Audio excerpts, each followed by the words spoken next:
Hello friends, today we are going to study the point that is the cells of immunity from the topic human health and diseases.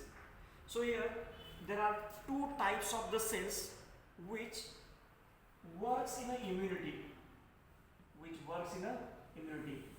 These cells are first, that is the lymphocyte,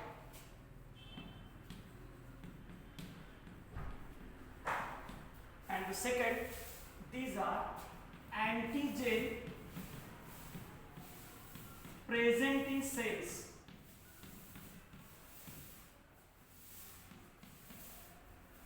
So there are two types of the cells which works for immunity.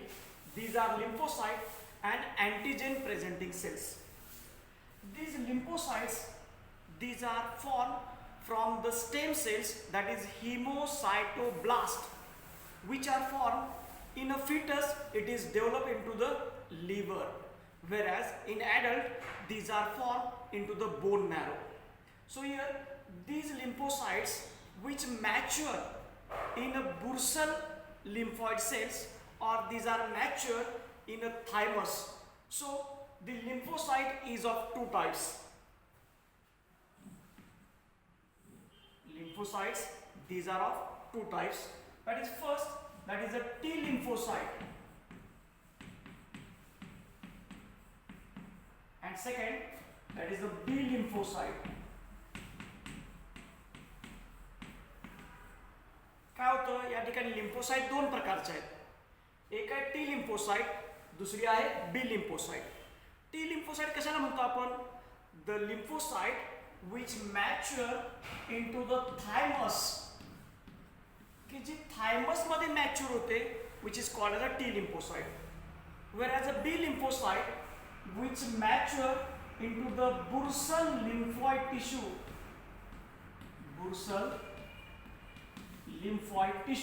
which are called as a B lymphocyte.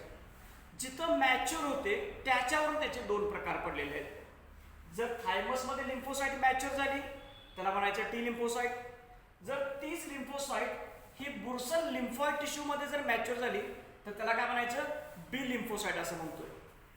आता हे जे T lymphocyte आणि बी lymphocyte आहेत, तर त्यात ते T lymphocyte जे it forms the cell mediated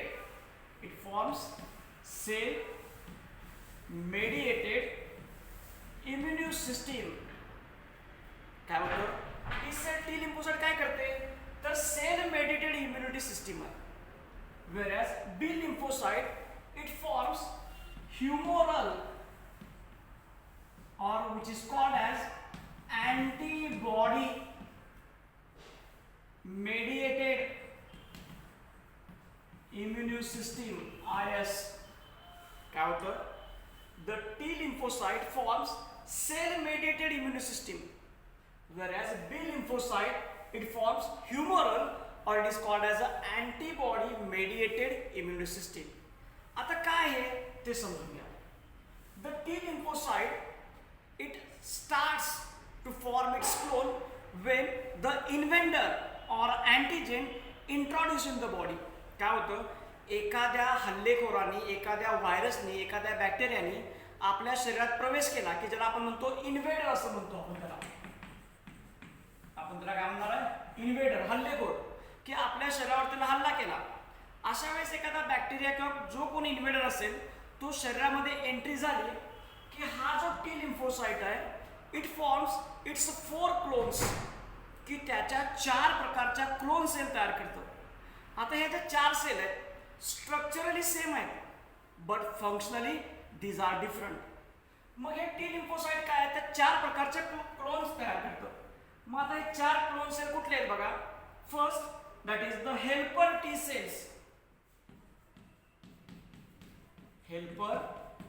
T cells. Second one, that is killer T cells. These killer T cells also called as a cytotoxic T cells. Number 3, that is suppressor T cell, and number 4 that is the memory T cell. बघा मी काय म्हणत असते का की ह्या ज्या T lymphocyte आहेत जेव्हा आपल्या शरीरावरती एखादा हल्लेखोर एखादा व्हायरस किंवा बॅक्टेरिया अटॅक करतो त्यावेळेस त्या स्वतःच्या क्लोन्स तयार करतात की स्वतःच्या प्रतिकृती तयार करतात आणि सेलची संख्या वाढवतात की ज्यामध्ये 4 प्रकारच्या सेल्स आहेत. हेल्पर टी सेल्स आहेत, किलर टी सेल्स आहेत, सप्रेसर टी सेल्स आहेत आणि मेमरी टी सेल्स आहेत. स्ट्रक्चर सेम आहे पण प्रत्येकाचं कार्य कसं आहे वेगळं आहे. आता ही हेल्पर टी सेल काय करते बघा. दी हेल्पर टी सेल सिक्रेट लिम्फोकाइन्स एक प्रकारचं केमिकल आहे सबस्टन्स तयार करते की ज्याला आपण काय म्हणणार आहे लिम्फोकाइन असं म्हणणार आहे. मग हे लिम्फो काय करतं it stimulates the B lymphocyte as well as stimulates T lymphocyte to proliferate की त्यांची संख्या वाढवण्यासाठी तू सांगतो आणि ते स्टिम्युलेट करण्याचं काम ही हेल्पर टी सेल करत असते. स्वतःच्या प्रतिकृती वाढवायच्या लिम्फोसाइट वाढवायचे कारण शत्रूंना आपल्या बॉडीवरती हल्ला केलाय म्हणून. त्याचबरोबर आपल्या ज्या बी लिम्फोसाइट आहेत त्यांना स्टिम्युलेट करण्याचं त्यांना जाग करण्याचं काम हे हेल्पर टी सेल करते by formation of lymphokines. whereas killer T cells, actually killer T cell, these cell destroy and kills the invader. म्हणजे जो हल्लेखोर आहे त्या हल्लेखोरला त्या पॅथोजेनला ऍक्च्युली मारायचं काम त्याला डिस्ट्रॉय करायचं काम कोण करतं तर हे किलर टी सेल करते. मग किलर टी सेल कसं करते this killer T cell secrete enzyme perforin काय करतं एक परफॉरिन नावाचं केमिकल तयार करतं. पहिल्यांदा ही सेल काय करते किलर टी सेल त्या अँटीजेनला ओळखते. ओळखल्यानंतर त्याच्या सेलला एक छिद्र पाडते आणि त्या छिद्रामध्ये हे परफॉरिन टाकते की त्यामुळे सेल ती काय होते बस्ट होते आणि तो जो व्हायरस असेल किंवा इन्व्हायटर असेल तो मरून जाणार. सो ऍक्च्युली त्याला मारण्याचं काम कोण करतं तर हे किलर टी सेल्स करतात by formation of perforin. Number 3 suppressor T cells. आता नावात त्याच्या आहे सप्रेसर म्हणजे काय करतं it suppress the immunity system that is combat is over की त्यांचा आता तो जो अँटीजेन आहे इन्व्हेडर आहे तो आता मेलेला आहे. त्यामुळं आपली जी सिस्टीम आहे की तयार करायचं त्या ठिकाणी वेगवेगळ्या सेल तयार करायचं तर त्याला सप्रेस करण्याचं काम त्याला थांबवण्याचं काम हे कोण करतं सप्रेसर टी सेल करते की सप्रेस करते इम्युनिटी सिस्टीमला. किंवा तर काय होईल आता ह्या ज्या सेल्स आहेत ह्या आपल्या शरीरातल्या स्वतःच्या सेल्सला सुद्धा ते मारू शकतात. त्यामुळं त्यांना थांबवण्याचं काम किंवा त्यांचं सप्रेस करण्याचं काम हे सप्रेसर टी सेल्स करतात. आणि चौथी सेल आहे ही मेमरी टी सेल्स आहे.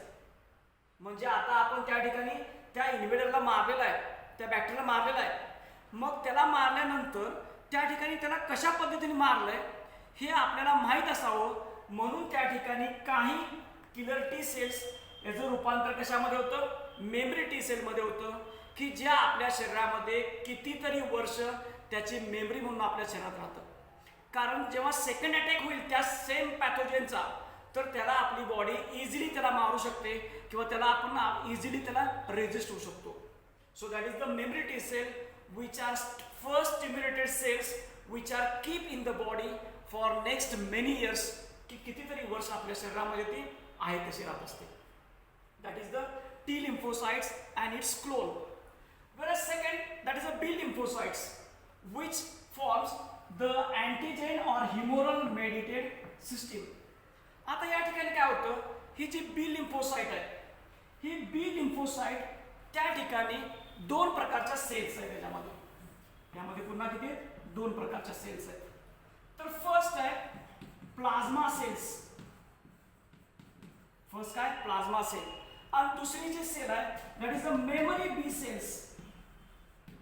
मेमरी बी सेल्स अशा 2 प्रकारच्या सेल्स क्लोन होतात. आता हे कधी ऍक्टिव्ह होणार आहे जेव्हा त्याला हेल्पर टी सेल स्टिम्युलेट करेल कारण हेल्प करणार आहे इम्युनिटीला.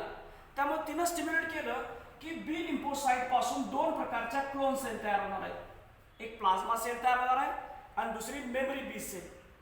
तर ही जी प्लाझ्मा सेल आहे आता ह्या प्लाझ्मा सेल काय करतात, एक प्रकारचं ग्लायकोप्रोटीन तयार करतात. It secrete one type of glycoprotein which is called as antibodies. त्याला आपण काय म्हणतोय, अँटीबॉडीज. एक प्रकारचं विशिष्ट केमिकल तयार करतात त्या इन्व्हेडरला मारण्यासाठी, की जे काय ग्लायकोप्रोटीन्स आहेत, जे काय ग्लायकोप्रोटीन आहे की त्याला आपण आपल्या भाषेत काय म्हणणार ठिकाणी अँटीबॉडीज असं म्हणणार. मग हे जे अँटीबॉडीज आहेत, हे अँटीबॉडीज पुन्हा त्या ठिकाणी वर्क करत असताना दोन प्रकारे वर्क करतात. काय करतात पुन्हा, दोन प्रकारे वर्क करतात. एक जे आहे free antibodies,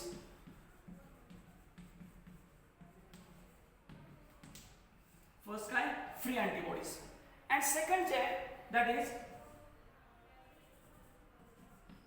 antibodies attached to cell membrane. किती काय होतात, सेल मेम्ब्रेनला अटॅच होतात आणि त्याचं फंक्शन वेगळं. तर पहिल्यांदा बघू आपण आता ह्या फ्री अँटीबॉडीज काय करतात. This free antibodies works first that is it agglutination. Agglutination. Second, opsonization, and number 3 that is neutralization.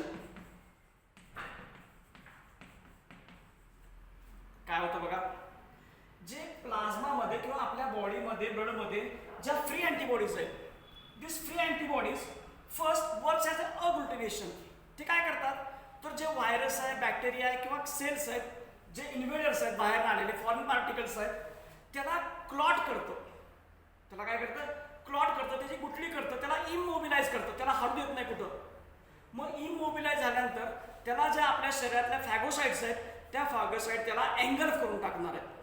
म्हणजे हा मेनली काय करतो, त्याचे इन्व्हेडर त्याला इमोबिलाइज करतं. Where second opsonization. आता ऑप्सोनायझेशन म्हणजे काय होतं, ह्या ज्या अँटीबॉडीज आहेत त्या काय करतात, जे इन्व्हेडर्स आहेत त्याला मार्किंग करतात किंवा त्याला कव्हर करतात, बाबा हे आपल्या शरीरामध्ये बाहेरचं आहे, it is a foreign particle, म्हणून त्याला मार्क करतात, त्याला टॅग लावतात. आणि त्या टॅग लावलेल्या सेल्सला आपल्या बॉडीतले जे मॅक्रोफाजेस आहेत, त्या मॅक्रोफाज काय करतात, त्याला एंगल करून खाऊन त्याला गिळून टाकतात, त्याला डिस्ट्रॉय करतात. तर तिसरं काय म्हटलं, न्यूट्रलायझेशन. म्हणजे काय होतं, तर आपल्या शरीरामध्ये जे पॅथोजेन्स आहेत, बॅक्टेरिया आहेत, त्यांनी तयार केलेलं टॉक्झिन शरीरामध्ये असतं. तर हे जे टॉक्झिन्स आहेत, हे टॉक्झिन न्यूट्रलाइज करण्याचं काम कोण करतं, तर या फ्री अँटीबॉडीज करतात. कोण करतात, फ्री अँटीबॉडीज. आणि हे जे सेकंड आहे अँटीबॉडीज अटॅच सेल मेम्ब्रेन, तर त्या ठिकाणी त्या सेल्स वर्क करत असताना त्या फॅगोसायटोसिसने त्याला किल करतात. The last one that is antigen presenting cell. आता अँटीजेन प्रेझेंटिंग सेलमध्ये काय होतं, these are the antigen foreign bodies or invaders, they engulf by phagocytosis. Cell eating म्हणतो आपण, त्याला खाऊन टाकून डिस्ट्रॉय करणार आहे. बट सेम वे त्या ठिकाणी हे जे अँटीजेन प्रेझेंटिंग सेल आहेत, these cell stimulates helper T cells to form the proliferation of the cells.